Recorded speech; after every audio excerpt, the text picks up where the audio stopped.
दोस्तों, मेरे पास टेलीग्राम पर एक लड़के का मैसेज आता है जिसमें वो अपने जीवन से जुड़ी ब्रह्मचर्य नाश की कहानी को शेयर करता है। उस लड़के का नाम है आकाश। आकाश जब 13 साल का था तो एक बार उसके दोस्त अमन ने उससे कहा कि चलो आकाश, आज मैं तुम्हें जंगल में लेकर चलता हूँ, वहाँ पर मुझे एक बहुत जरूरी काम है। आकाश अपने दोस्त अमन के साथ जंगल की तरफ चल देता है। जब वो दोनों लोग घने जंगल में पहुंच जाते हैं तो अमन आकाश से कहता है कि यार, अब चला नहीं जाता, चलो एक पेड़ के नीचे बैठ के थोड़ी देर आराम कर ले। दोनों लोग पेड़ की छांव में बैठ जाते हैं। थोड़ी देर बैठने के बाद अमन आकाश से कहता है कि चलो आज मैं तुम्हें खुली आंखों से स्वर्ग का मजा दिलवाता हूँ। आकाश कहता है वो कैसे?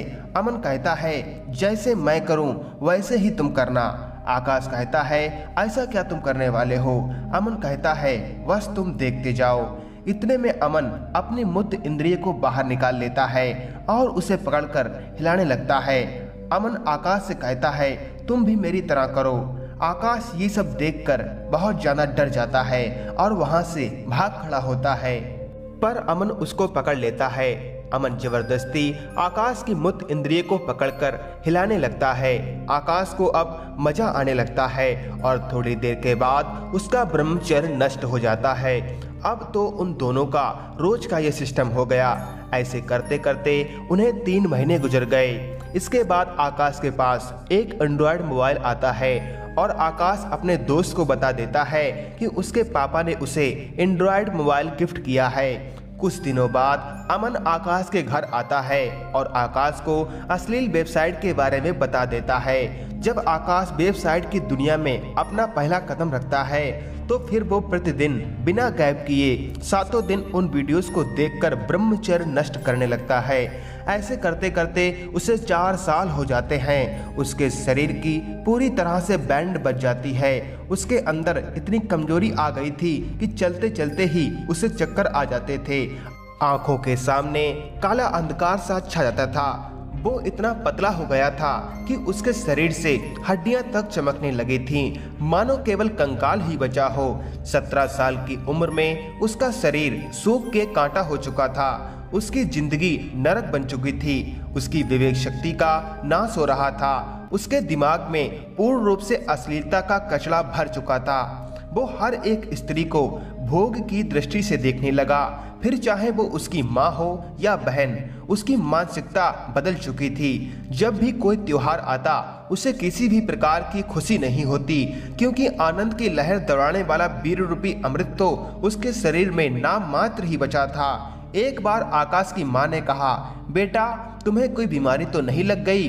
तुम्हारा शरीर प्रतिदिन सूखता चला जा रहा है, खाना शरीर में लगता नहीं है क्या? तुमने अपने चेहरे की हालत पे ध्यान दिया है?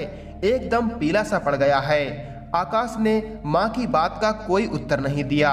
उत्तर देता भी कैसे? सारा तेल अगर दीपक से निकाल दोगे तो प्रकाश कहाँ से आएगा? आकाश की माँ समझ गई कि कुछ तो गड़बड़ है। उन्होंने आकाश से कहा, कल मैं तुम्हें लेकर एक बहुत ही पहुंचे हुए महात्मा के पास लेकर जाऊंगी, वो तुम्हारी समस्या का समाधान करेंगे। आकाश की माँ अपने बेटे को लेकर महात्मा जी के पास जा पहुंची और महात्मा जी को आकाश की समस्या के बारे में बताया। महात्मा जी ने आकाश की माँ से कहा कि आप कुटिया में ही रहिए, मैं आकाश से अकेले में बात करना चाहता हूँ। महात्मा जी आकाश को लेकर एकांत में जा पहुँचते हैं और आकाश से बड़े प्यार से पूछते हैं कि बेटा क्या बात है? तो आकाश ने रोते हुए अपने जीवन से जुड़ी सारी घटनाओं को कह सुनाया। महात्मा जी ने कहा, बेटा धीरज से काम लो, मैं तुम्हें कुछ ऐसी बातें बताऊंगा जिनको अगर तुम अपने जीवन में उतारोगे तो तुम जल्द ही पहले की तरह स्वस्थ हो जाओगे। महात्मा जी ने आकाश से कहा कि तुम्हारे मन में गंदगी की परत जम चुकी है, इसको जड़ से खत्म करना होगा। इसके लिए मैं तुम्हें एक मंत्र के बारे में बताता हूँ, उसके जाप से तुम्हारे मन की शुद्धि होगी।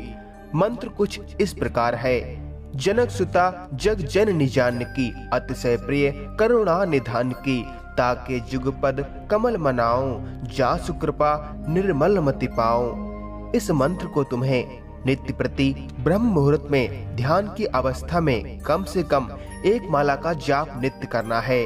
कुछ ही दिनों में तुम्हें फर्क देखने को मिल जाएगा। मन को जल्द से जल्द सही मार्ग पे लाने के लिए तुम्हें त्रिबंध प्राणायाम को भी करना होगा। प्राणायाम से तुम्हारा मन सही मार्ग पे चलेगा। जैसे घोड़े को सही मार्ग पे लाने के लिए चाबुक काम आता है, वैसे ही इस मन रूपी घोड़े को काबू करने के लिए प्राणायाम रूपी चाबुक काम आता है। इसीलिए आकाश तुम्हें मन की निर्मलता ही केवल बचा सकती है। इसीलिए सबसे पहले तुम अपना चिंतन शुद्ध करो और शरीर को जल्द से जल्द स्वस्थ करने के लिए रात के समय 1 गिलास दूध में 1 चम्मच अश्वगंधा चूर्ण को मिला के तुम्हें नित्य प्रति सोने से 1 घंटा पहले पीना है और केवल सात्विक भोजन ही करना है। और सुबह ब्रह्म मुहूर्त में उठकर मंत्र जाप, योगा, प्राणायाम, व्यायाम, मेडिटेशन को नित्य करना है।